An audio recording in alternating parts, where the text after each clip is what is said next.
această dimineață la Star Matinal vom discuta despre un alt fruct exotic, despre papaya. Alături de Rod Adambio. De o prezență exotică, da? Adiambo, mereu greșești. Alături de prezența exotică din emisiune. Papaya sau fructul îngerilor, o adevărată farmacie naturală. Mamă, dar cum arată în interior, incredibil. Deci hai să vezi ce ne spune acum despre papaya, Rozea, spune-ne tu. Uite, semințele negre care le vezi înăuntru, sunt foarte bune. Sunt, dacă le guști, conțin piper și se folosesc pe macină și țin înlocuiți piper. Este foarte bun. Da? Da, previne cancerul. Este bun pentru persoanele care sunt operate de la coloana vertebrală. Da, da, foarte deci interesant. nu este doar fructul tinereții și frumuseții. Mamă. Pentru că din extractul acestui fruct se fac anumite creme, anumite uleiuri care se folosesc pentru față, pentru tinerire, pentru cearcăne. Și pentru cearcăne? Da. Nu am nevoie pentru cearcăne. Da, e foarte bun. Uite, poți să faci un suc natural, Raluca, și să bei dimineața sau seara sau... Uite, este singurul fruct, dacă nu mă înșel, care poți să-l mănânci după ce mănânci o friptură sau orice, ești full de mâncare, poți să mănânci, să bei suc sau să mănânci un fruct, este foarte bun.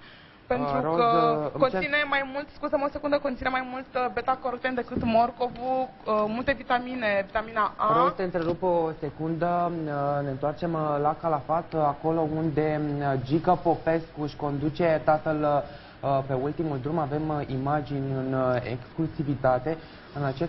În acest moment atât membrii familiei cât și Gică Popescu își plâng exact omul pe care l-au pierdut. Vă reamintim faptul că Gică Popescu a plecat împreună cu soția sa, cea care l-a și luat de la penitenciarul Rahova în această dimineață, și au fost întâmpinați de familie și de rude. Gică Popescu va fi liber pentru 24 de ore și se va întoarce în închisoare mâine.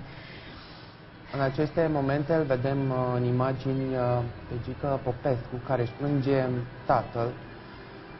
Așa cum a fost anunțat și într-o scrisoare dată publicității la scurt timp după vestea decesului tatălui său, Gică Popescu nu dorește să intre în contact cu jurnaliștii, cărora le-a cerut să respecte durerea familiei și să trateze decent subiectul.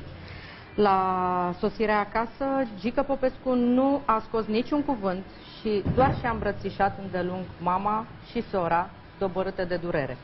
Vă reamintim că Gică Popescu a fost condamnat în luna martie la 3 ani de închisoare cu executare în dosarul transferurilor, iar în zilele acestea fostul fotbalist a primit această veste cumplită, o lovitură dură. Tatăl său s-a stins marți din viață după ce a suferit un stop cardiorespirator.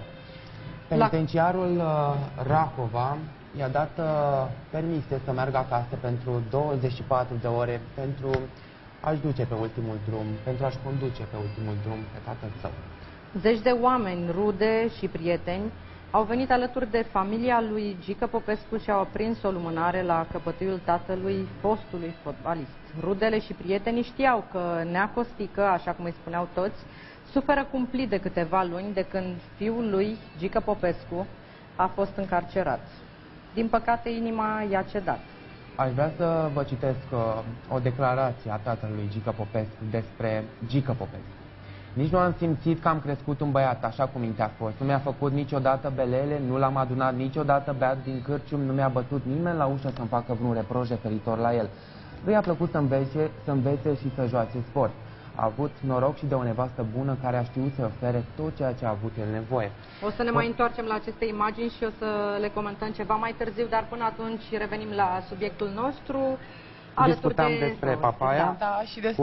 Da, și despre vitamine. Am spus că conține vitamina C mai mult decât kiwi, vitamina A.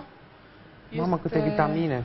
Da. Dar are culoarea unui pepene galben. Are gustul unui pepene galben sau caise. Ia, te rog, Raluca, gustă tu prima. Bun, ia să vedem.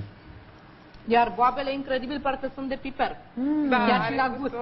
Da, și măcinate țin loc, adică de piper. Da? Poți înlocui piperul. Da, bineînțeles, poți să-l pui la salate, e foarte bun. N-am știut asta, sunt piperată toată, dar nu pot să omul cât trăiește învață. Ce simți în acest moment? Da. Știu că acest fruct exotic este recomandat și copiilor, dar cu prescripția medicului. Da, pentru că v-am spus, papaia nu este doar pentru frumusețare și pentru tinerețe. Uite, am găsit aici, mi-am scos niște chestii. Prin conținutul său de antioxidanți, papaia are beneficii anticanceroase, anti-îmbătrânire și detoxifiante, fiind totodată un bun energizant. Deci să nu mai bem alte energizante.